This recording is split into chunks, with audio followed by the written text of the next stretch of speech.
January is officially the last month without baseball. Pitchers and catchers report in a couple of weeks. Spring training games start not long after. And the prospects in this video are must-see TV, all with expected call-up dates that are fast approaching. Jacob Misiorowski is one of the Milwaukee Brewers' top pitching prospects, and his path to the major leagues got a lot more clear with the departures of a starter in Colin Ray and closer Devin Williams. Misiorowski's fastball sits in the high 90s and can touch triple digits on command.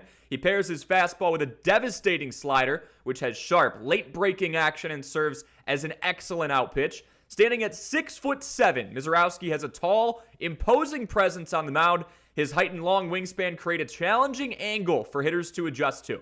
His changeup is developing and shows some promise. While not yet a consistent weapon, it has enough depth and separation from his fastball to keep some hitters off balance. Cons to his game: Misiorowski's biggest area of concern is his control. He has a tendency to miss the strike zone, leading to those higher walk rates. Inconsistent mechanics can cause trouble repeating his delivery, especially given that 6'7" frame.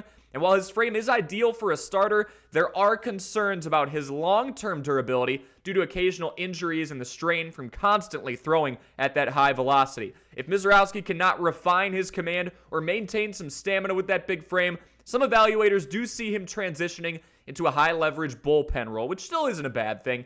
His delivery has some effort, which could contribute to command inconsistencies and potential injury risk over time. But overall, if Misiorowski turns out to be a durable arm, he will be a nightmare, an absolute nightmare for hitters in the big leagues.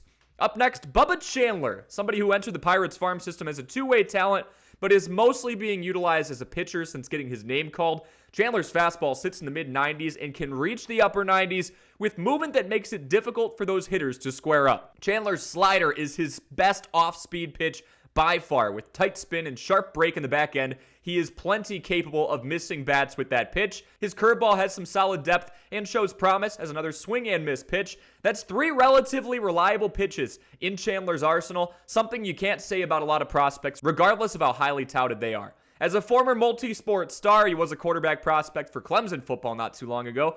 Chandler's athleticism allows him to repeat his delivery and field his position pretty well. It's a cliche, but the sky is the limit for this guy, and this rotation just got a little thinner in the offseason.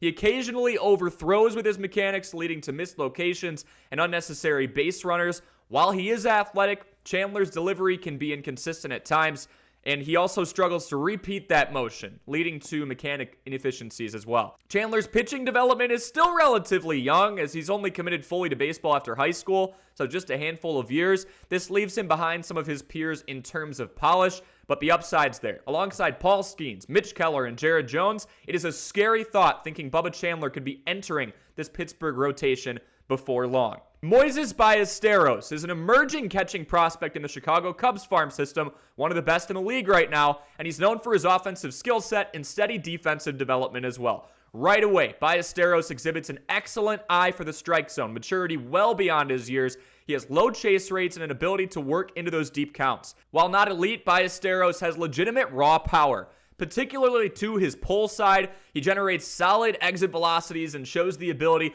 to drive the ball in the gaps. Scouts are calling this line drive potential doubles power. One hopper's off the wall, that type of thing. Maybe it develops into home run power at some point. On the defensive side, his framing skills and glove work are steadily improving. Scouts see him as capable of becoming an average or better defender. While improving, his framing skills are still inconsistent as well. Ballesteros will need to progress further to make himself a reliable everyday catcher in the majors. His ceiling honestly depends on the development of the other catcher in the Cubs system, Miguel Amaya, who hasn't been great at the plate, but conversely has showed promise defensively, and he's only a couple of years into his big league career. Jac Caglionone was drafted last year after putting up one of the best seasons that Florida Gators baseball has ever seen. For starters, he brings elite power, showcasing his ability to spray the ball to all parts of the field. He broke the University of Florida's single-season home run record back in 2023, showcasing his prolific power potential. And I mean, look at the frame, right? 6'5", 245 pounds. Caglionone has an ideal build for that power hitter type. His size allows him to generate impressive exit velocities, and he also just got a call to attend Royals spring training. Maybe he's up a little sooner than we thought.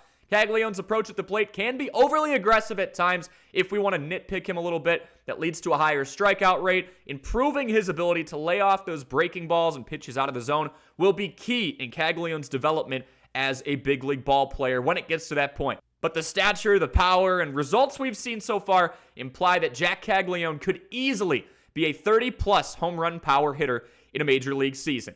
Samuel Basallo in the Orioles organization, he's one of the most exciting young prospects in all of baseball right now. A left-handed hitting catcher with immense power and an improving defensive skill set, Basallo does have the tools to be a standout player at the major league level. For pros, Basallo's most notable tool is his raw power, consistently producing high exit velocities, and he's got the ability to drive the ball out of the park to all parts of the field. Basallo shows maturity at the plate with his approach and swing mechanics, especially for somebody as young as he is. His bat is excellent for a catcher, a traditionally weaker offensive position, giving him some extra value in the Orioles farm system. For his size, he's 6'3", 180 pounds. Basallo's a very athletic catcher. This helps him behind the plate with his blocking, his framing, getting out in front of wild pitches and preventing them from being that. It also gives him versatility for potential positional changes. Catching requires strong communication, leadership skills. Those are all boxes that Basallo has checked off.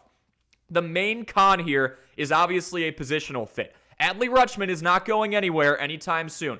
So either a shift to first base for Basallo or a high-usage DH role may be in the young prospect's future. I'm just a sheer believer that his offensive output is so undeniable. Eventually, the Orioles, who have historically done this, are going to pull him up when they're impressed. They're usually not too shy to pull the trigger. And last but certainly not least, Colson Montgomery. He's one of the top prospects in the Chicago White Sox organization, known for his polished offensive approach, his solid defense, and overall high ceiling as a middle infielder. And we all know the big league club that is the White Sox, they need some help right now. A left-handed hitter with a smooth swing and good size, Montgomery projects as a well-rounded athlete with a chance to impact the game on both sides of the ball, something White Sox fans should like to hear.